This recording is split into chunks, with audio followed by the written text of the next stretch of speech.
konten yang paling populer, konten yang viewernya paling banyak adalah konten yang saat emang Dimas Zainal itu belum punya tim. Jadi dulu masih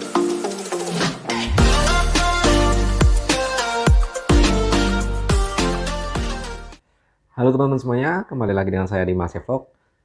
Nah, teman-teman, untuk di konten kali ini saya ingin membahas lagi Dimas Zainal. Kalau untuk setahun terakhir, 6 bulan terakhir kan kebanyakan video, kebanyakan konten itu sudah full dengan tim super kan ya. Jadi cuma saya ingin mengajak teman-teman untuk flashback lagi, dan kalau kita lihat lagi tuh konten yang paling populer, konten yang viewernya paling banyak adalah konten yang saat emang Dimas Zainal itu belum punya tim. Jadi dulu masih dia andalannya Dimas Zainal kan video prank, yang dulu prank tato. Kalau di prank tato itu kan viewernya sekitar 4 juta lebih. Nah, di situ kalau dilihat dari konsep videonya kan teman-teman nanti bisa cek di kontennya bahwa Dimas Zainal emang ini membuat konten dengan konsep sendiri, dengan nggak tahu mungkin kalau kalau dalam dalam editnya gimana sih saya nggak tahu persis, tapi kalau dari alurnya konten bisa dilihat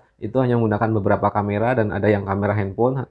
Kayak sih kamera handphone semua kalau dilihat dari kualitas videonya. Nah, jadi sebenarnya seorang konten kreator itu walaupun dia nggak punya tim, masih tetap ada peluang hasil karyanya, hasil ide konsepnya itu tetap bisa populer, tetap bisa melejit, tetap bisa viewernya banyak.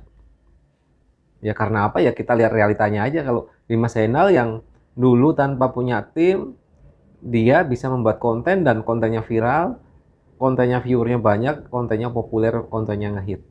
Nah, karena kalau dari mungkin teman-teman bisa cek dari semua video itu, video yang paling hit itu adalah video yang ngeprank. Maksudnya ngeprank tato, antara ngeprank tato atau ngeprank minum anggur. Nah, itu kan kalau dari konsepnya kan sederhana banget. Konsep sederhana, hanya ingin apa ya, maksudnya ngerjain orang tuanya dan bagaimana respon orang tuanya. Itu kan konsep yang sederhana, nggak perlu pusing-pusing mikirin maksudnya membuat konsepnya, terus cara ngambil videonya itu kan nggak perlu rumit. Jadi cuma sederhana aja, dia nyiapin konsepnya, terus tinggal kamera ditaruh-taruh aja di lokasi-lokasi yang memang tersembunyi, tidak bisa dilihat oleh orang tuanya, dan kenyataannya hasil videonya menjadi video yang hit di channelnya Dimas Zainal. Jadi ya seperti itu sih. Maksudnya kalau kalau saya berpikir, namanya seorang konten kreator itu tidak cuma kualitas tapi juga keberuntungan juga. Jadi walaupun tanpa tim, walaupun dengan konsep sederhana, tapi itu menjadi jalan untuk Dimas Zainal sukses menjadi YouTuber di daerah. Dan kalau kalau ada orang yang berprinsip kalau wah, mau bikin channel YouTube kalau nggak punya tim, nggak punya alat, susah buat berhasil. Tapi ya kenyataannya banyak, dan contohnya di Mas Channel dengan alat sederhana, dengan konsep yang sederhana, tapi videonya, kontennya bisa jadi hit, bisa sampai jutaan viewernya. Jadi sampai 4 juta lebih viewernya. Malah pada saat terakhir-terakhir ini dia sudah punya tim, itu viewernya jarang yang sampai jutaan loh. Maksudnya kebanyakan viewernya itu masih ratusan ribu. Nah, itulah makanya kalau bicara realita, bicara keinginan pasar, keinginan masyarakat, itu kan belum tentu karena hasil editnya bagus, konsepnya bagus bisa diterima. Jadi kalau kenyataannya channel Dimas Channel itu kalau menurut saya itu lebih diterima oleh masyarakat, oleh publik itu dengan konsep sederhananya, dengan apa ya, kayak seakan-akan dia membuat konsep seakan-akan itu kegiatan sehari-hari tanpa tanpa skrip, dengan konsep-konsep yang memang alami aja.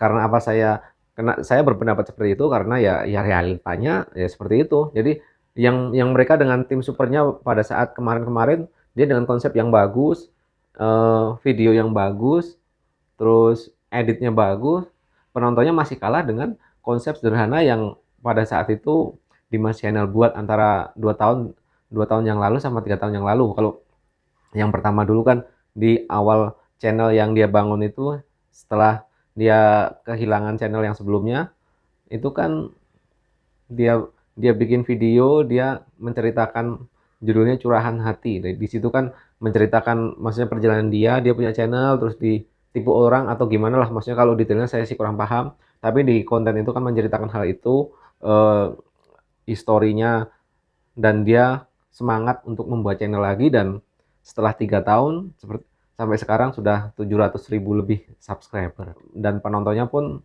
selalu banyak, jadi setiap video yang dia buat selalu hit. Nah, ya itulah maksudnya kalau kita bicara kenyataannya, dan kita bisa membandingkan antara Dimas Channel dengan memiliki tim super ataupun Dimas Channel dengan sendiri tanpa tim super, lebih bagus yang mana?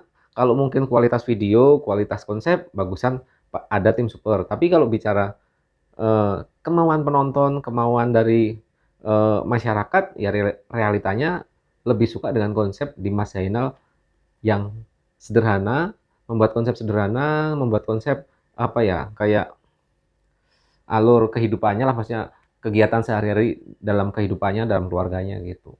Dan keuntungannya juga sih kalau menurut saya dengan dia tanpa tim, dia mungkin lebih dari segi waktu dia lebih lebih santai, maksudnya nggak terlalu terikat dengan waktu. Kalau mungkin dia memiliki tim kan harus mungkin jam berapa, jam 9 itu tim harus sudah mulai membuat konten dan sebagainya. Tapi kalau dia dengan konsep sendiri, dengan konsep nge-vlog sendiri, mungkin semut dia hanya mungkin di Mas channel-nya punya komitmen dalam sehari harus membuat konten berapa, entah 2, entah 3, entah 4, entah 5 gitu.